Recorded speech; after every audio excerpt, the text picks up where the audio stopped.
आज हम लघु उद्यमी की जो नीतियों का अर्थ और परिभाषा की बात करते हैं। Meaning and definition of policies of small enterprises की बात करें तो संकुचित अर्थ में देखें तो लघु उद्यम नीति का अर्थ उन सिद्धांतों, नियमों या साधनों से है जो लघु उद्योगों की स्थापना, उनको क्रियाशीलता या प्रबंध को नियंत्रण करने में योगदान देते हैं।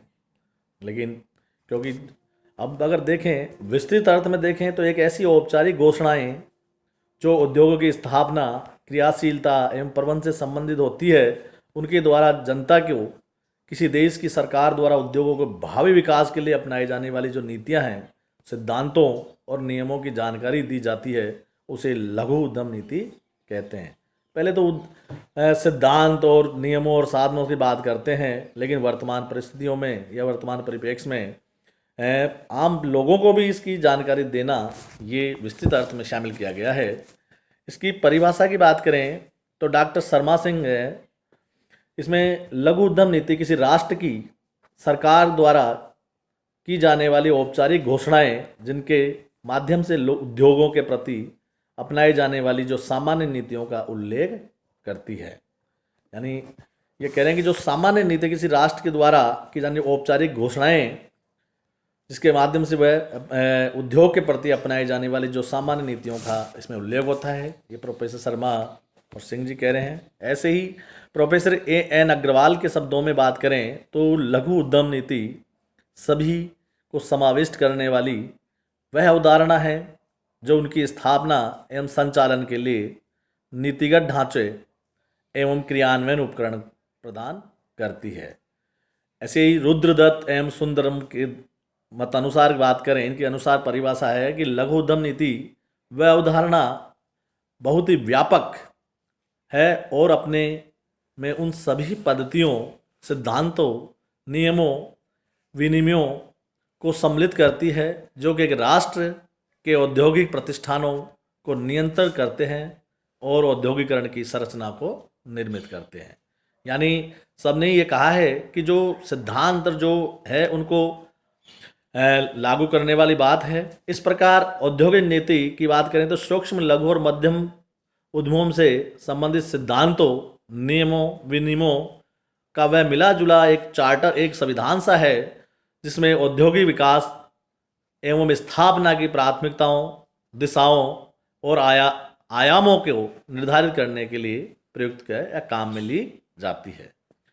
अगर हम बात करें आगे इसकी परिभाषाओं से आगे तो लघु उद्यम की जो नीति के जो उद्देश्य, महत्व या इसकी जो आवश्यकता यानी नीड्स की बात करें तो हम देखते हैं कि हमारे देश में वर्षों तक अंग्रेजों का राज अधीन रहा।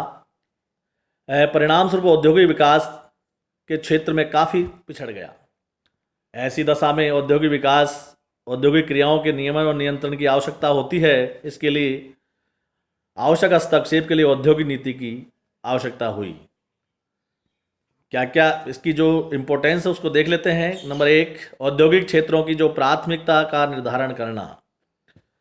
राष्ट्र के उत्पादन के साधनों का एकीकरण और उनके उपयोग की एक समस्या, अतः इसके दुरुपयोग के बचने के लिए प्रश्न उत्पन्न होता है कि कौन से औद्योगिक क्षेत्र निजी क्षेत्र में छोड़े जाएं, कौन से क्षेत्रों को सरकार के हाथ में ले, कौन से क्षेत्रों को दोनों का सही निजी और सरकार दोनों द्वारा सहयोग ले। तो ये देखा गया है कि अधिक जोखिम वाले, अधिक पूंजी वाले जन उपयोगी उद्योगों को सरकार स्वयं चलाने का निर्णय लेती है। उपभोक्ताओं के निर्माण का कार्य प्राय निजी उद्योगपतियों के हाथों में सौंपा जाता है। अति दुर्लभ साधनों का प्रयोग सरकारी क्षेत्र में ही किया जाता है। इस प्रकार औद्योगिक नीति द्वारा देश में औद्योगिक क्षेत्रों को प्राथमिकता निर्धारण किया जा सकता है।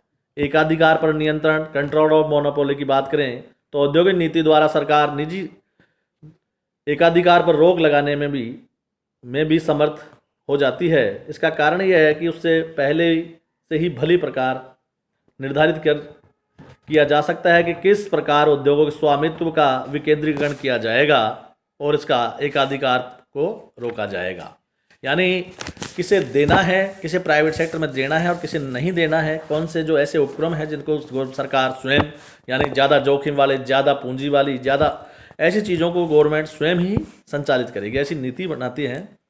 उत्पादन के साधनों का समुचित उपयोग और विकास की बात करते हैं कि देश में औद्योगिक उत्पाद के साधनों समुचित विकास संभव है, क्योंकि ये विचार किया जाता है कि संसाधनों का उचित उपयोग क्या हो सकता है, संसाधन किन किन क्रियाओं के में उपयोग किया जा सकता है, संसाधनों का उपयोग करने के लिए पर्याप्त जो टेक्नोलॉजी का ज्ञान उपलब्ध है या नहीं, तो इनके ऐसी पॉलिसीज बनाई जाती है। देश में का संतुलित आर्थिक विकास यानी जहां औद्योगिक इकाइयां नहीं है वहां स्थापित करने की बात है, कि जहां लाइक छोटे लघु मध्यम उद्यम स्थापित करके जो असंतुलन है उसको ऐसी नीति के द्वारा इसको निर्माण किया जाता है।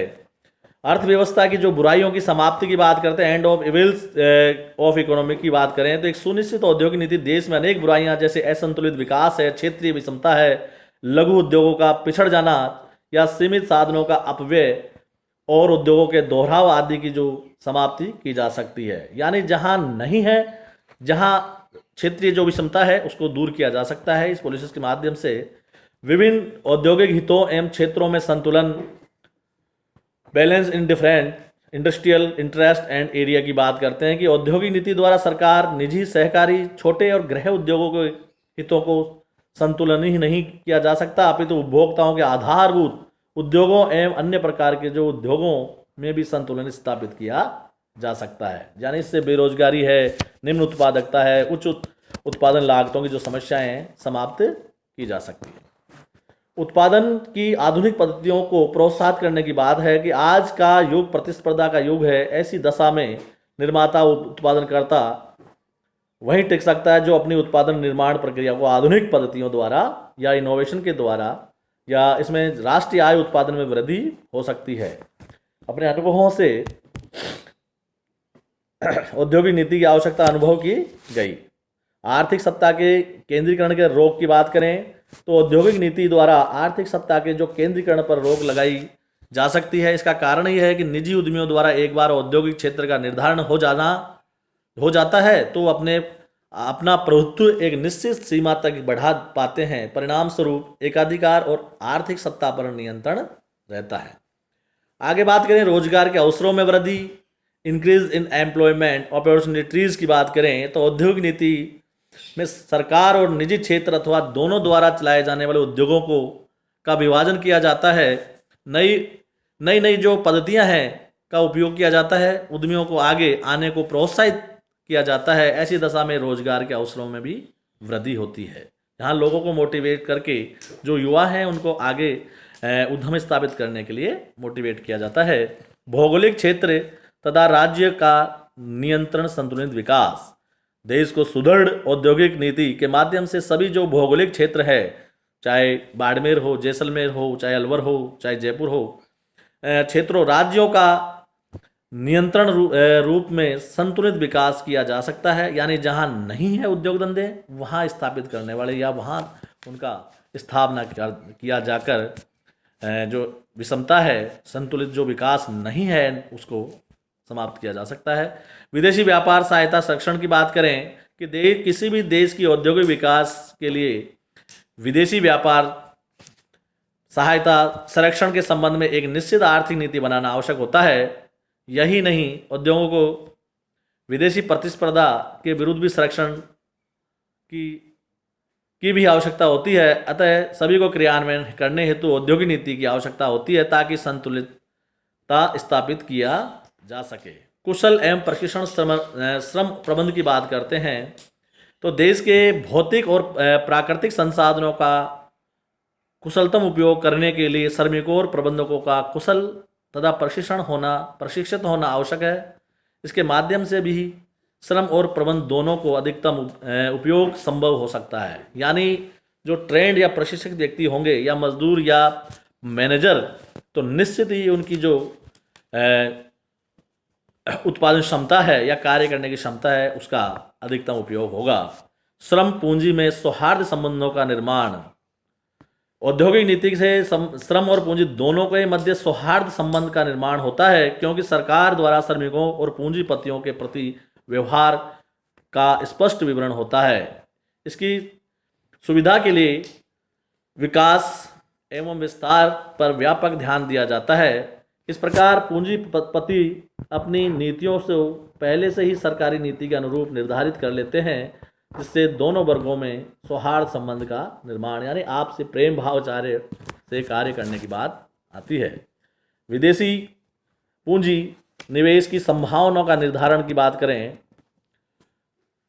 देश की औद्योगिक नीति में विदेशी पूंजी निवेश की व्यवस्था भी की जा सकती है ताकि विदेशी निवेश आकर्षित वर्णित हो। परिणाम स्वरूप विदेशी पूंजी निवेश की जो संभावनाओं का निर्धारण और नियंत्रण करना भी आसान हो जाता। ऐसे ही आगे बात करें, औद्योगिक शोध और विकास की बात करें, इंडस्ट्रियल रिसर्च एंड डेवलपमेंट की बात करते हैं, तो औद्योगिक नीति के माध्यम से राष्ट्र को नवीनतम तकनीकी ज्ञान होता है, नए नए आविष्कार होते हैं, पद्धतियों और प्रक्रियाओं के में परिवर्तन करने की लागतें कम हो जाती है और सही दिशाएं भी दी जाती है। परिणाम स्वरूप औद्योगिक नीति से औद्योगिक विकास में शोध एवं अनुसंधान को प्रोत्साहन मिलता है।